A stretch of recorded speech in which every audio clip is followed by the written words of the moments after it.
Hello, my name is Dan and I'm the art director at Phase 2 Games. I'm here to take you through a small section and demonstration of our soon to be released game Battle Hunters for Nintendo Switch and on PC through Steam. This short demo should give you a sense of how Battle Hunters plays. I really hope you enjoy it. So here we are in the Great Forest level. I've got the soldier, the swordsman and the monk in my party. We've discovered a portal here and we have to power it up somehow. We only have one of the 2 power prisms required to power it up, so we're going to have to find another one.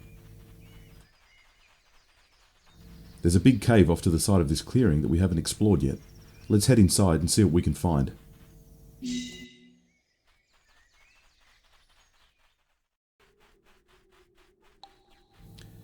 You'll notice the cave level has more of a side-on perspective. We shift the camera for the sub-levels to give you a different view of the characters and the world as you explore it. Okay, here's trouble. Here's a big, heavy, powerful enemy, and he's standing between us and a treasure chest that might have useful items inside. So it's time for a battle. You can see that all battles are defined by a red ring that marks their perimeter. Battles only begin once you enter inside the ring. All 3 of my heroes are melee fighters. That means they fight up close and do medium damage. I'm going to set them all to attack and try to beat this guy just with brute force. As you can see, the hero's special moves slowly charge over the course of the battle.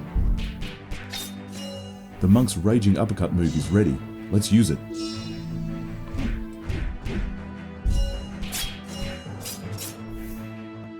Now I'm going to move the swordsman around to the side to keep him out of the ogre's range. Then deploy his spirit sword move, a floating magical sword that attacks by itself until it eventually times out and disappears. I can see the ogre winding up for a heavy attack. I'm going to move the swordsman to a safe distance. That was the ogre's earth tremor. It stuns heroes, leaving them unable to attack or defend themselves for a period of time. And that's the monk knocked out. 1 hero down, 2 left. Hitting the ogre with the swordsman's 1000 cuts attack and then the soldier's wave cutter seems to do very little damage to this massive enemy. The ogre's diseased breath is going to do lasting damage to the swordsman. I'll respond with his whirling edge move, an attack that has a huge range and can hit multiple enemies, but like many of the swordsman's moves, it's more about speed than damage. Another earth tremor attack from the ogre, and both my heroes are stunned. And there goes the swordsman, knocked out, leaving me just 1 hero left. At least the soldier's special moves are all fully charged. I'm going to get some distance and then hit him with everything I've got left. First the wave cutter, a ranged move that can cut through loads of enemies at a time. Next, the soldier's blade spin, designed more for crowd control and multiple enemies. And then finally, the slicing fury, a move designed to do massive damage to a single enemy.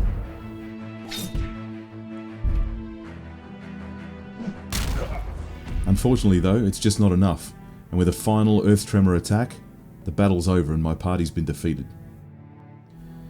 So that strategy didn't work very well, using 3 melee heroes against a single powerful monster. But fortunately with Battle Hunters, there's a wide choice of heroes to use, so I'm going to try something different and take him on a second time. I'm going to swap all 3 of my melee heroes out and replace them with 3 characters that all fight from a distance. The wizard, the rogue and the sorceress. All 3 of these characters have long range attacks, so they should be safe from the ogre's close range devastating moves, so long as I can keep them at a safe distance. So from the start of the battle I'll take a different approach. I'm going to spread the heroes out across the battlefield so the ogre doesn't have a single cluster of targets to attack.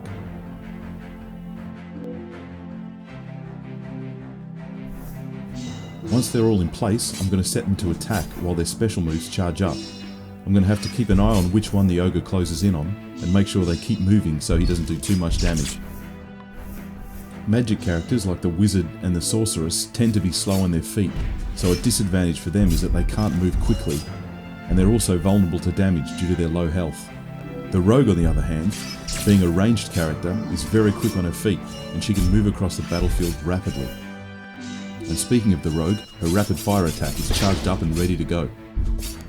Now I'm going to move the wizard and the rogue to stand close to the sorceress because she has an excellent defensive move for dealing with large melee monsters. It's called Repel, and it pushes back on enemies, keeping them at a safe distance, while supporting heroes can continue to attack. You'll see occasionally heroes performing a critical attack.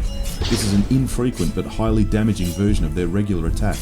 In the wizard's case, this is a powerful lightning bolt that cuts through all enemies along its path. The chance of performing a critical is one of the many attributes that can be upgraded in the hero's stats. Now I've just deployed a sentry. This is another special move of the sorceress. It attacks autonomously with bursts of long-range magical bolts until it times out and disappears. The rogue has another special move ready. Imparting a curse to a dagger, she throws it at a target, reducing its movement speed, attack rate, and making it more vulnerable to damage. You can see the ogre's movement speed has been seriously reduced, giving heroes much more time to attack it or to avoid it. Given the ogre's weakened state, it's the perfect time for the wizard's powerful tornado spell. And then follow up with the wizard's lightning storm for some additional damage.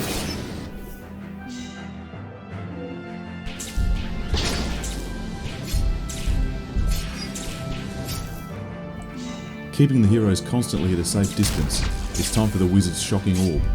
Shocking Orb will electrify an enemy target, incapacitating them and doing constant damage over a period of time.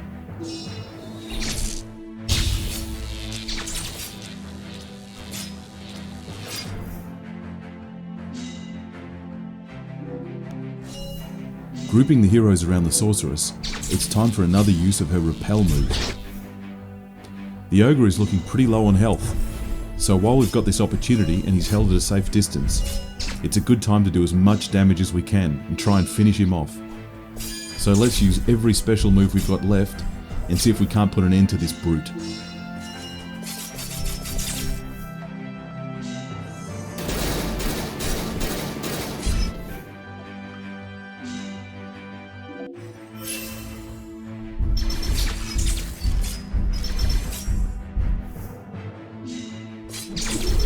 And finally, down he goes, defeated by 3 ranged characters, a far better choice than using the 3 melee characters for an enemy creature of this type.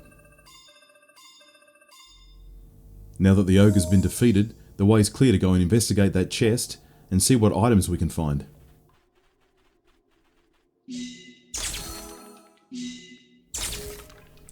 A couple of food items we can use to replenish health, and the second power prism we need to activate the portal. So let's head back to the cave entrance, out into the forest, and make our way back to the portal.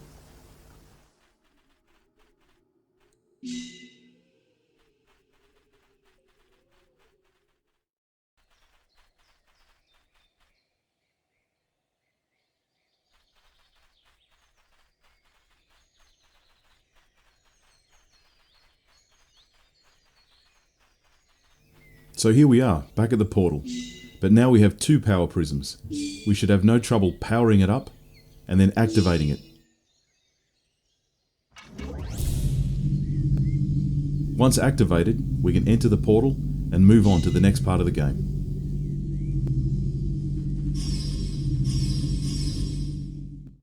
So there you have it. I hope that's given you some insight into what Battle Hunters is and how it plays.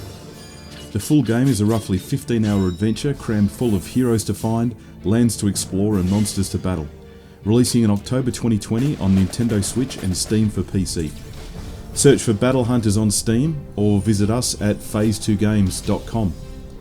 Thanks very much for watching.